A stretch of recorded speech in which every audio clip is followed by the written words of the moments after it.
kembali Tuhan, Kau memberikan kesempatan kepada kami malam hari ini untuk merenungkan sebagian dari firman-Mu, yaitu di dalam kitab Yesaya. Tuhan, kiranya Engkau menolong kami, layakkan kami yang terbatas ini. Berikan hikmat baik kami maupun semua yang mendengarkan, agar boleh mengerti akan renungan firman Tuhan. Terlebih kami boleh melakukannya di dalam kehidupan kami. Terima kasih Bapa. Di dalam nama Tuhan Yesus kami berdoa. Amin. Shalom Bapak Ibu Saudara. Saat ini kita memasuki di dalam Yesaya 42 ayat 10 sampai yang ke-17. Dengan judul puji-pujian kepada Tuhan sebagai pahlawan. Saya mau membacakannya buat kita semua. Yesaya 42 ayat 10 sampai 17.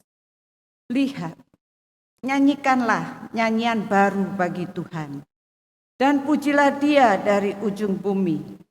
Hai kamu yang turun ke laut, hai segala isinya, pulau-pulau dengan segala penduduknya. Baiklah gurun menyaringkan suara dengan kota-kotanya dan desa-desa yang dihuni Kedar. Baiklah bersorak-sorai penduduk Bukit Batu. Baiklah mereka berseru-seru dari puncak gunung-gunung. Baiklah mereka memberi penghormatan kepada Tuhan dan memberitakan kemuliaannya di pulau-pulau. Tuhan keluar berperang seperti pahlawan. Seperti pejuang ia membangkitkan semangatnya untuk bertempur. Ia bersorak-sorai, ya, ia memekik terhadap musuh-musuhnya. Ia membuktikan kepahlawanannya. Aku membisu sejak dahulu kala. Aku diam, aku menahan diri. Sekarang aku mau mengerang seperti perempuan yang melahirkan. Aku mau mendengus dan mendengus. Aku mau menanduskan gunung-gunung dan bukit-bukit, dan mau membuat layu segala tumbuh-tumbuhannya. Aku mau membuat sungai-sungai menjadi tanah kering, dan mau mengeringkan telaga-telaga. Aku mau memimpin orang-orang buta di jalan yang tidak mereka kenal, di jalur yang tidak mereka ketahui. Aku mau membawa mereka berjalan. Aku mau membuat kegelapan di depan mereka menjadi terang, dan tanah yang berlekuk-lekuk menjadi tanah yang rata. Hal-hal itulah yang hendak kulakukan kepada mereka, yang pasti tidak akan kuabaikan. Orang yang percaya kepada berhala pahatan akan berbalik ke belakang dan mendapat malu. Demikianlah mereka yang berkata kepada patung tuangan, Kamulah ilah kami. Amin. Saya sengaja memberi warna-warni seperti ini. Saya mencoba membuat kalimat struktur ya, supaya kita bisa mengerti dengan jelas. Bahwa nyanyikanlah nyanyian baru. Ya. Di sini merupakan kata perintah. Ya. Sebelumnya saya akan memberikan ciri-ciri utama yang menandai kitab Yesaya ini ada 8 ya. Dan salah satunya ciri khas kitab Yesaya ini, Yesaya memiliki bakat sebagai pengubah syair ya.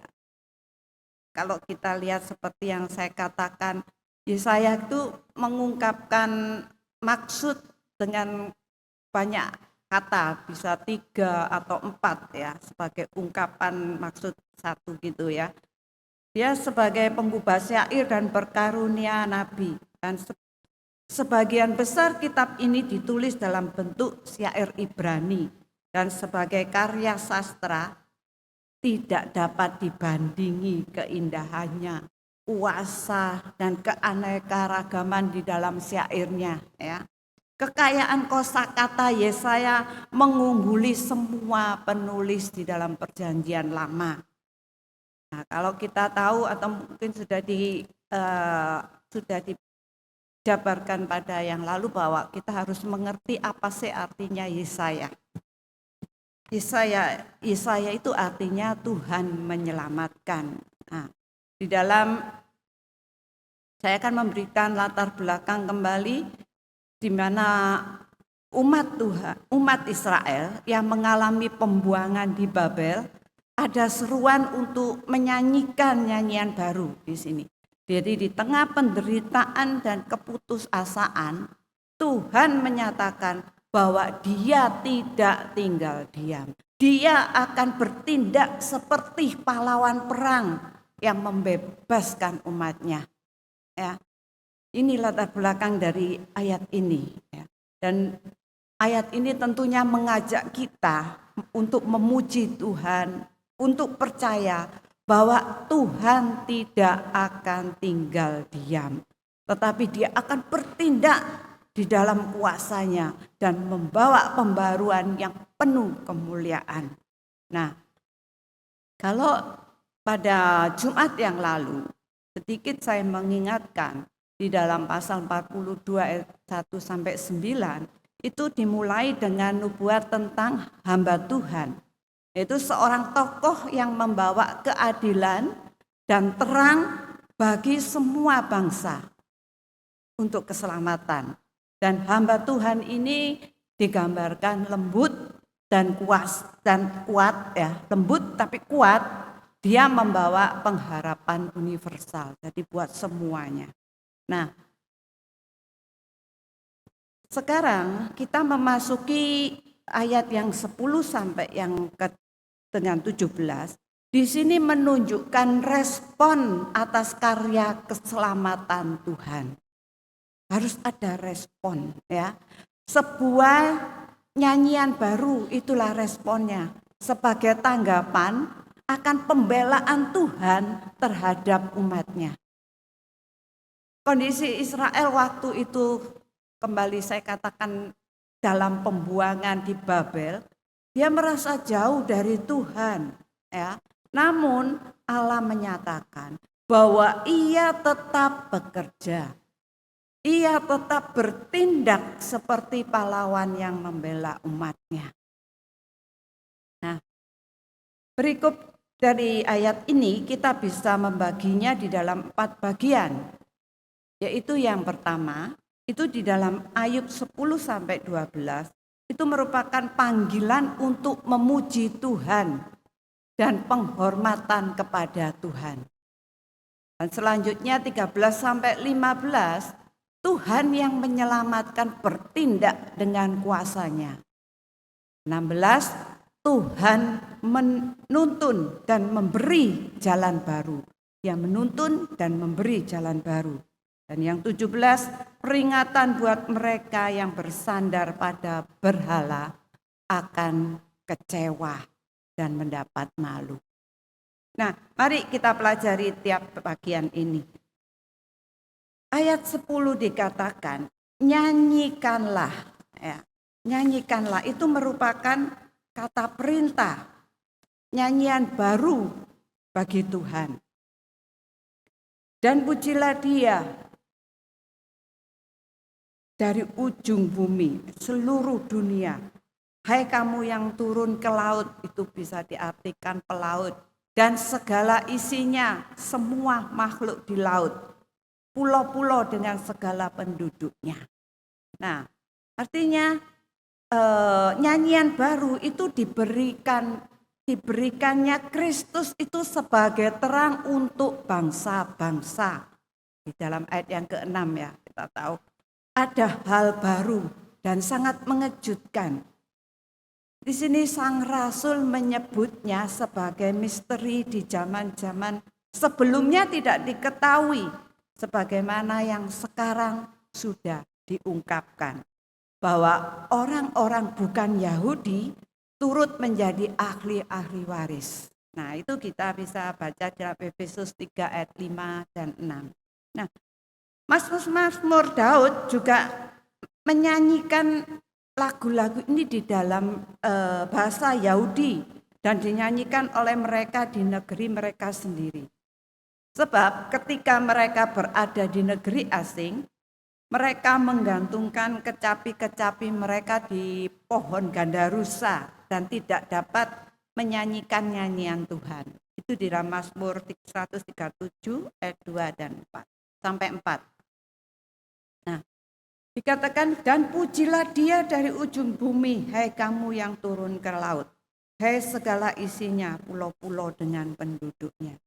Jadi kalau kita bisa mengartikan dari warna-warni ini, nyanyikanlah, pujilah siapa? Tuhan, Dia, sampai dari ujung bumi ke laut, pulau-pulau dan segala penduduknya. Jadi semua diajak untuk memuji nama Tuhan. Jadi kalau sebelumnya nyanyian-nyanyian Tuhan tadi terbatas di bait Allah di Yerusalem, maka sekarang nyanyian-nyanyian sukacita ini, ujian kudus ini akan dinyanyikan di seluruh dunia. Di dalam perikop ini, sang nabi mengajak, menyuruh seluruh ciptaan, semua untuk memuji Allah, menyanyi, baik itu dari laut, dari pulau-pulau, ya, hingga puncak gunung sampai ujung bumi. Artinya Allah Israel adalah Allah untuk semua bangsa, untuk seluruh bumi. Jadi bukan hanya untuk Israel, ya, tapi untuk semua bangsa. Nah, sekali lagi artinya nyanyian baru itu adalah respon terhadap karya baru Tuhan. Karya baru Tuhan itu apa? Yaitu pembebasan, penyelamatan, ya. Dari pembebasan dari pembuangan Babel tadi. Tidak mengeluh seperti masa yang lalu, nyanyian lama, ya, bukan. Ini bukan sekedar lagu, tetapi bisa diartikan hidup yang baru. Pujian yang lahir dari pengalaman pembebasan tadi. Ada nyanyian sukacita, nyanyian baru. Bapak Ibu Saudara, kita juga dipanggil untuk memuji Tuhan. Bukan karena keadaan kita baik-baik saja, bukan karena keadaan kita aman, nyaman, ya, bukan. Tapi karena kita tahu bahwa siapa Tuhan itu dan apa yang sudah dilakukan Tuhan buat kita. Kita patut memuji Tuhan. Memuji Allah dengan nyanyian baru, itu adalah nyanyian atau hal-hal yang baru yang dikerjakan oleh Tuhan di dalam kehidupan kita. Nyanyian syukur atas tindakan Tuhan yang baru, atas tindakan Tuhan yang ajaib. Terutama keselamatan dan pembebasan umatnya. Di sini terlihat kegembiraan yang meluap-luap bagi orang Israel. Mereka meluapkan kegembiraannya dengan bernyanyi.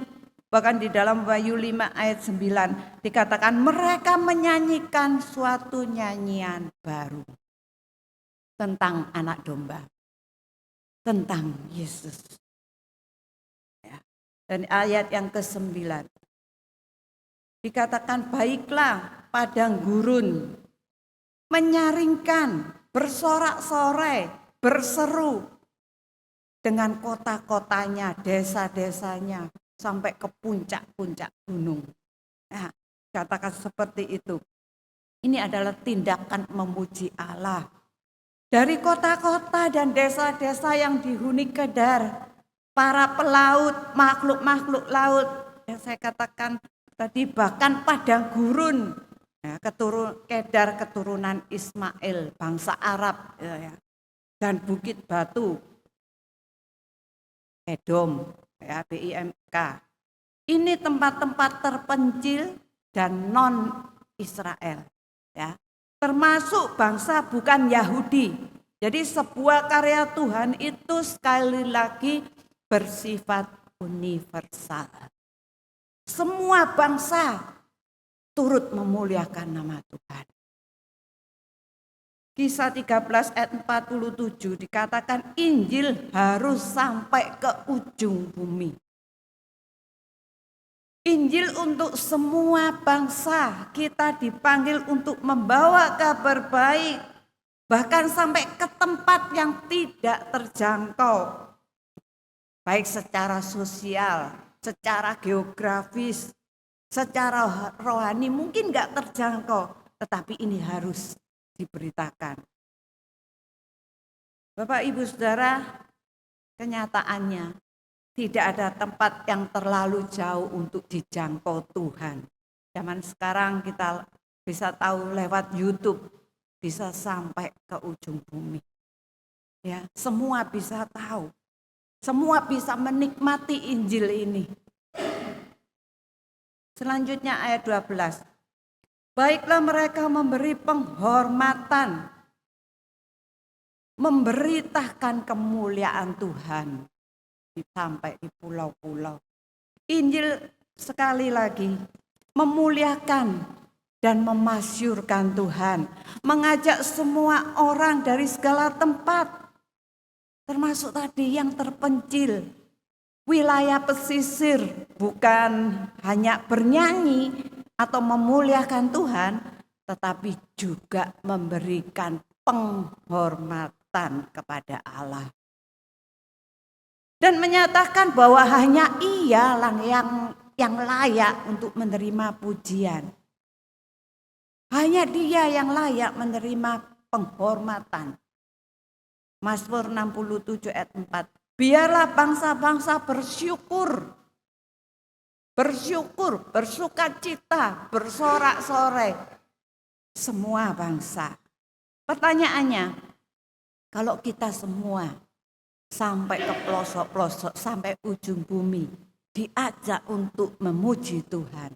Pertanyaannya, mengapa sih Nabi Yesaya mengajak umatnya di sini untuk memuji dan memberi penghormatan kepada Tuhan? Nah, kita bisa baca ayat 13 sampai 15 di situ. Karena Tuhan yang menyelamatkan umatnya. Tuhan sebagai pahlawan perang bertindak dengan kuasanya. Dikatakan ayat 13, Tuhan atau ia itu sama dengan Tuhan, ya, yang biru itu.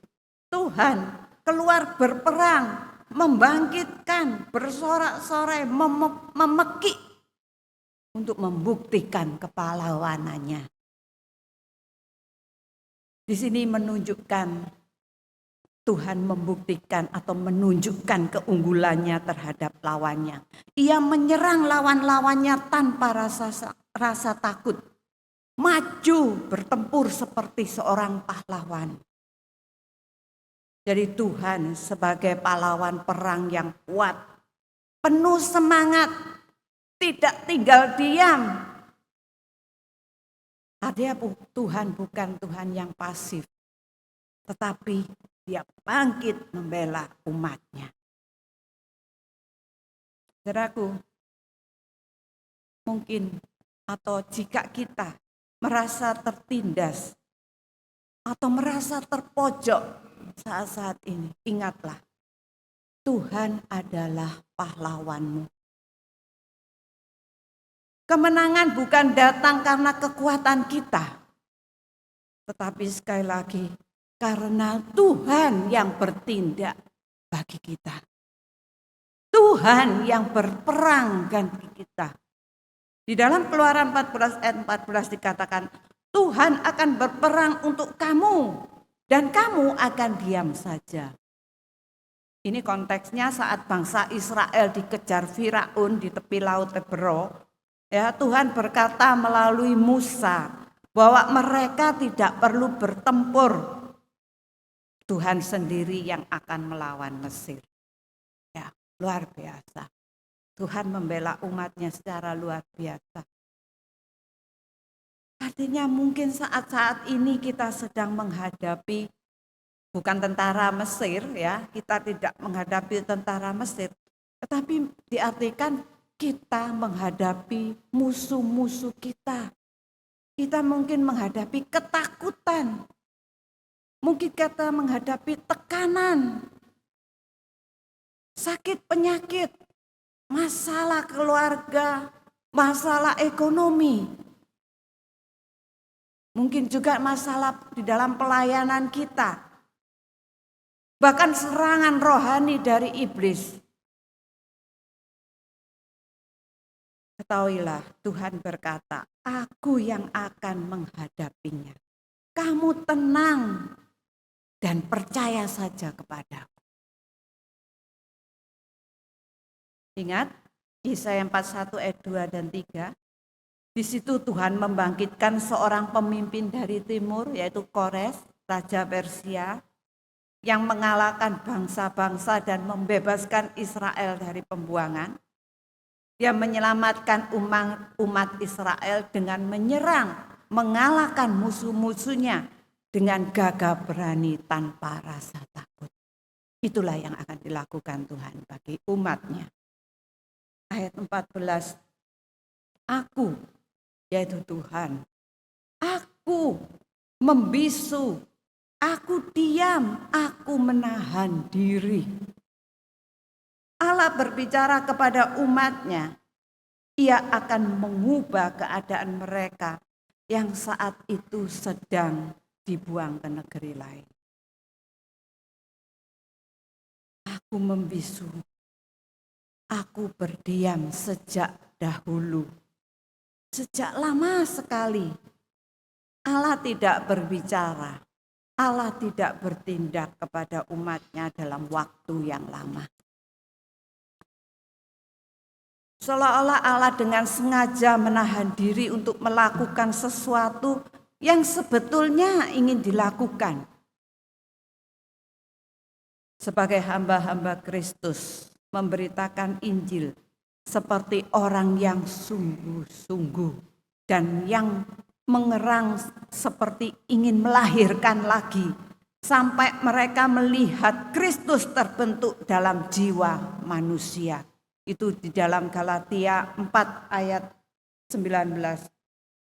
Saya akan membacakannya buat kita semua. Galatia 4 ayat 19.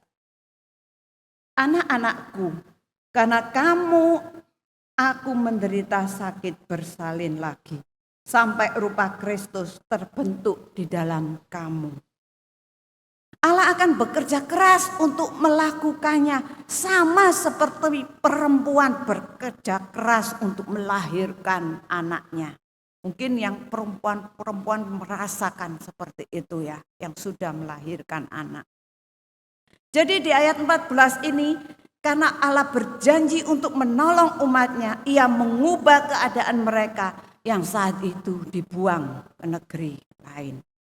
Tuhan yang sebelumnya diam, seolah-olah Tuhan membiarkan umatnya tertindas, tetapi pada saatnya dia bertindak. Sekarang dia berteriak seperti perempuan yang melahirkan. Tuhan bertindak dengan kuasa yang tak tertahankan. Penderitaan yang akhirnya melahirkan sesuatu yang baru. Ia mengguncang bumi, melawan musuh dan menunjukkan kuasanya atas ciptaannya. Luar biasa. Tuhan yang selama waktu tertentu dia menahan diri untuk tidak bertindak, diam terhadap dosa. Dia diam terhadap ketidakadilan. Tapi sekali lagi, dia tidak pernah terlambat. Pada saatnya Tuhan akan bertindak secara dahsyat demi membela umatnya. Orang melahirkan biasanya dan pastinya yang saya rasakan, pastinya mungkin ibu-ibu juga merasakan apa? Kesakitan. Dan di sini karena kasihnya Tuhan yang diberikan kepada umatnya, dia merasakan sakit, terluka oleh dosa-dosa kita. Selain kesakitan, ada dorongan kuat. Artinya ada kekuatan untuk bertindak setelah sekian lama menunggu, ya setelah 9 bulan menunggu, ada dorongan yang kuat sekali, ya. Akhirnya ada kelahiran sesuatu yang baru. Tuhan sedang membentuk rencananya dalam keheningan, tetapi akan tiba saatnya ada kelahiran rohani. Terjadi pemulihan, terjadi kebangunan rohani atau pembebasan melalui Injilnya.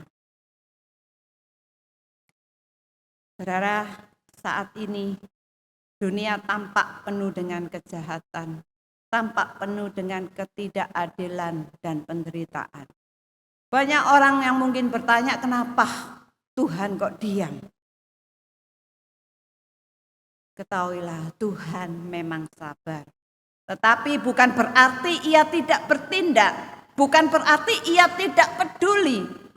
Akan ada atau akan datang waktunya berteriak dan bertindak secara nyata, secara dahsyat dan tepat. Orang yang menentang Injil, orang yang menghujat Injilnya akan berhasil dibungkam dan dipermalukannya. Ia akan sekaligus menghancurkan dan melahap semua perlawanan dari kuasa-kuasa gelap. Karena itu, biarlah kita mau menunggu dalam iman, dalam percaya bahwa Tuhan sedang bekerja di dalam diam.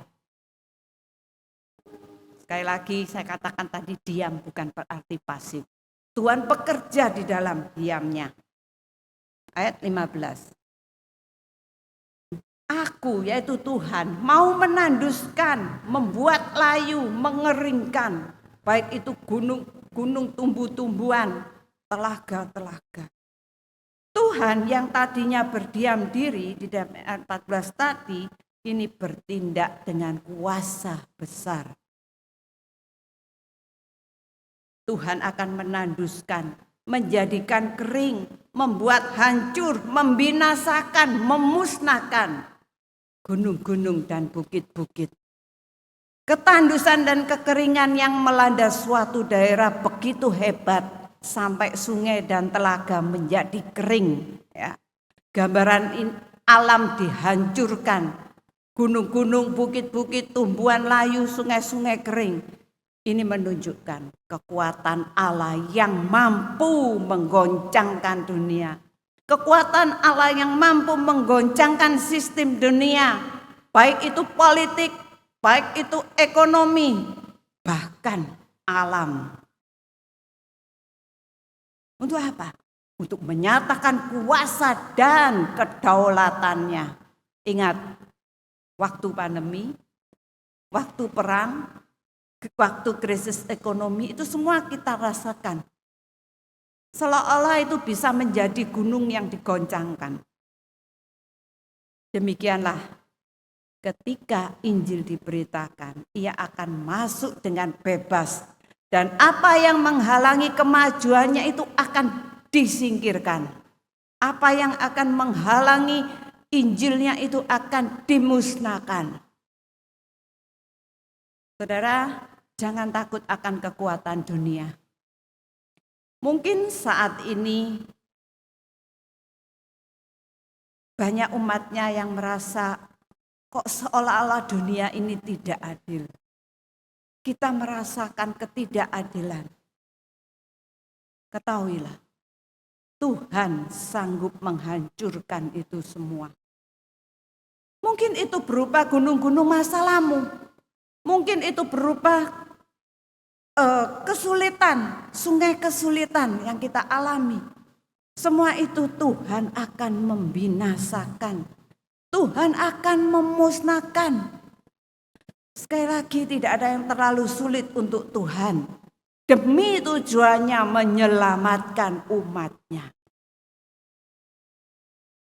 Ayat 16. Bagian yang ketiga. Tuhan menuntut umatnya dan memberi jalan baru. Aku mau memimpin Aku mau membuat mereka berjalan di dalam terangnya. Dia memimpin, menuntun orang-orang buta. Dia menuntun umatnya. Sekaligus memberi jalan baru. Bukan hanya menuntun yang enggak tahu arah. Tetapi dia tahu dan memberikan jalan yang baru. Kalau di BIMK dikatakan bangsaku yang buta akan kubimbing melalui jalan yang tidak mereka ketahui. Ada orang buta yang hafal dengan jalan ya. Kalau saya tahu tunanetra di sebelah toko saya itu, dia bisa ke Alfa sendiri. Dia sudah hafal. Jadi kembali lagi juga hafal seperti itu. Padahal buta. Tetapi di sini bukan. Artinya orang buta yang benar-benar tidak tahu jalan. Jadi tidak mengerti karena belum pernah tahu, belum hafal. Ya, ini yang dimaksud di sini. Orang buta ini dipimpin, dituntun untuk melewati jalan yang selama ini tidak mereka lihat, yang selama ini yang mereka tidak kenal, yang selama ini mereka tidak mengetahui. Ya. Tuhan membimbing orang buta di jalan yang tidak mereka kenal. Ini gambaran umat Israel yang kehilangan arah di tempat mereka dibuang. Umat yang tersesat, yang tidak tahu masa depannya, yang tidak tahu jalannya Tuhan. Orang yang sedang hidup di dalam kegelapan. Dikatakan aku mau membuat kegelapan di depan mereka menjadi terang dan tanah yang berkelok-kelok menjadi tanah yang rata. Ini menunjukkan masa depan yang baik. Orang yang dulunya hidup di dalam kegelapan rohani, keadaan yang tanpa harapan, sekarang hidup di dalam terang. Masa depan yang baru dan cerah. Ketika kita kehilangan arah, kita tidak tahu jalan mana yang akan kita tuju. Di tengah ketidakpastian, Tuhan akan menuntun kita melalui terang baru, melalui Injilnya. Saudaraku, mungkin kita pernah merasa putus asa. Ketika kita berhadapan dengan situasi yang sangat sulit, yang kira-kira masa depan yang suram, madesu gitu ya, masa depan yang seolah-olah gelap, kita tidak tahu apa yang menanti di depan kita. Kita masih meraba-raba, kita tidak tahu apa yang harus kita lakukan dalam situasi seperti ini. Saya lagi ingat janji Tuhan yang menyejukkan jiwa kita, yaitu Tuhan sendiri yang akan menuntun kita. Tuhan sendiri, Tuhan tidak menyuruh orang lain. Tuhan yang akan menuntun kita. Wah, luar biasa. Kita bangga punya Allah seperti ini. Ini janji Tuhan yang luar biasa. Bagi yang merasa kehilangan harapan, Tuhan sanggup menerangi jalan kita. Tuhan sanggup bahkan memberi harapan baru. Artinya Tuhan mau katakan di sini, peganglah perkataanku itu dan pasti akan kulaksanakan. Dikatakan hal-hal itulah yang hendak kulakukan kepada mereka, yang pasti tidak akan kuabaikan. Jadi pasti akan dilaksanakan oleh Tuhan. Dia yang sudah mulai menunjukkan belas kasihan yang besar ini akan terus berbuat baik kepada mereka. Tuhan tidak berhenti di tengah jalan. Tuhan yang memulai, Tuhan juga yang akan terus menyertai kita. Ayat 17. Di sini merupakan peringatan buat mereka yang bersandar pada berhala akan kecewa dan mendapat malu. Orang-orang yang percaya kepada berhala-berhala pahatan, kepada patung tuangan, di situ akan mendapat malu. BIMK mengatakan akan dihina dan dipermalukan. Para penyembah berhala memandang patung-patung berhala mereka sebagai Tuhan, ya. Orang yang menganggap patung logam sebagai sesembahannya. Kontras ya antara mereka yang percaya kepada Tuhan di ayat 16 tadi di atas. Di situ Tuhan memimpin, Tuhan menuntun sampai kepada terangnya. Tapi kontras sekali dengan ayat 17 di sini. Ya. Di sini mereka yang menyembah berhala yang akhirnya akan dipermalukan. Dan kalau kita tahu di dalam Yesaya 1:29 sampai 31, di situ umat Israel waktu itu tidak memusnahkan semua tempat keramat ketika mereka memasuki Kanaan, ya. Sehingga upacara kesuburan untuk menghormati dewa-dewa Kanaan terus berlangsung di dalam Hosea 4 ayat 12 sampai 13. Jadi terus ada berhala pahatan. Karena itu Tuhan di sini menegaskan bahwa itu semua mereka akan mendapat malu, akan mendapat hinaan, ya, dipermalukan. Jadi dengan ayat 17 ini mereka yang menyembah berhala sekali lagi akan dipermalukan. Ia terutama akan mengacaukan orang-orang yang mengikuti berhala, ya. Meskipun dengan upaya-upaya yang sudah dilakukan oleh pemberitaan Injil untuk membuat mereka berbalik dari berhala mereka, ya.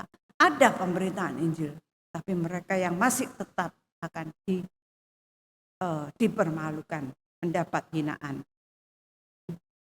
Bangsa Babel akan berpaling ke belakang dan mendapat malu ketika mereka melihat bagaimana orang-orang Yahudi yang merendahkan patung-patung mereka diakui dan dilepaskan oleh Allah dan bangsa-bangsa yang bukan Yahudi.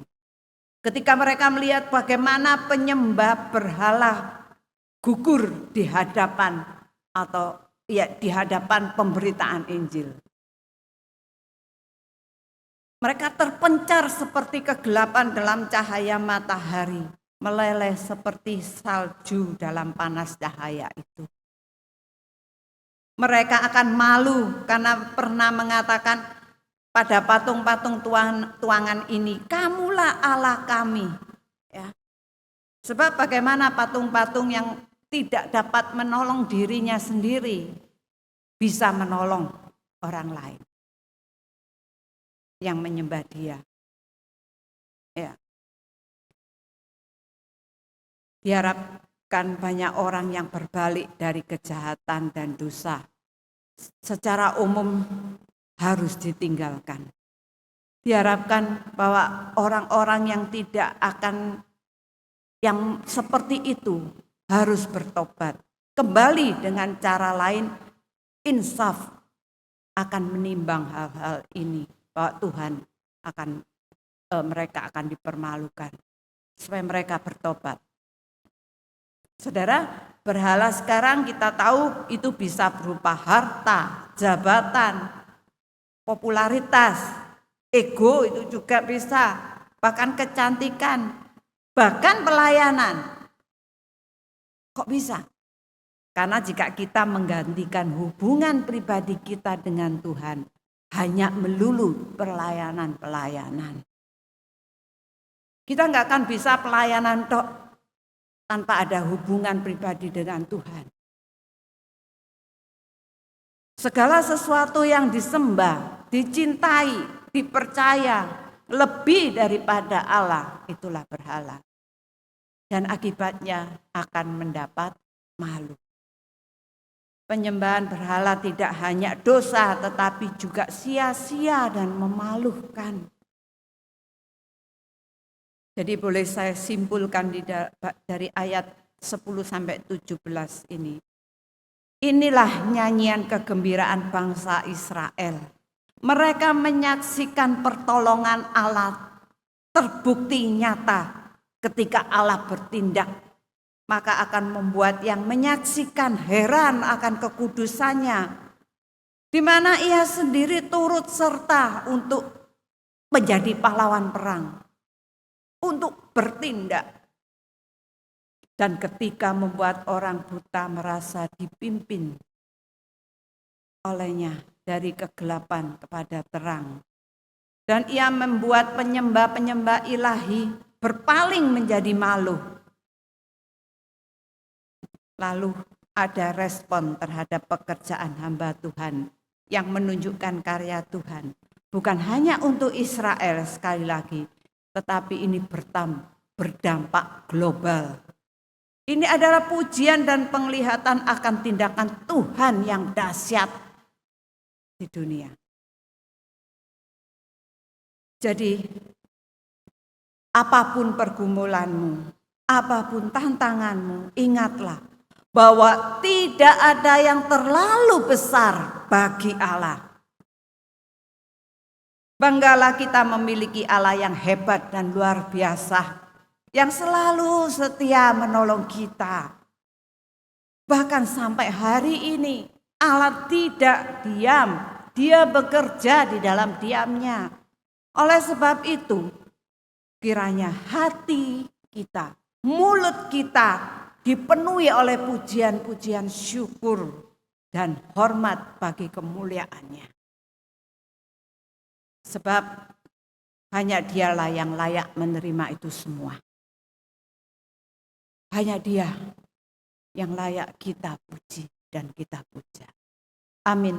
Tuhan memberkati kita. Mari kita berdoa. Terima kasih Tuhan atas firman-Mu yang telah kami pelajari hari ini. Firman-Mu yang sudah menjadi terang buat jalan-jalan hidup kami. Yang tadinya kami merasa gelap, yang tadinya kami merasa putus asa, yang tadinya kami merasa meraba-raba tidak tahu arah. Tetapi Injil-Mu, firman-Mu membawa kami kepada terang-Mu. Bahkan kami tahu Engkau sedang bekerja untuk menolong kami sampai hari ini. Karena itu Bapa, hanya Engkau yang layak kami tinggikan. Hanya Engkau yang layak kami hormati di dalam kehidupan kami. Terima kasih Bapak, sungguh kami bangga punya Allah seperti Engkau. Di dalam nama Tuhan Yesus kami berdoa. Amin.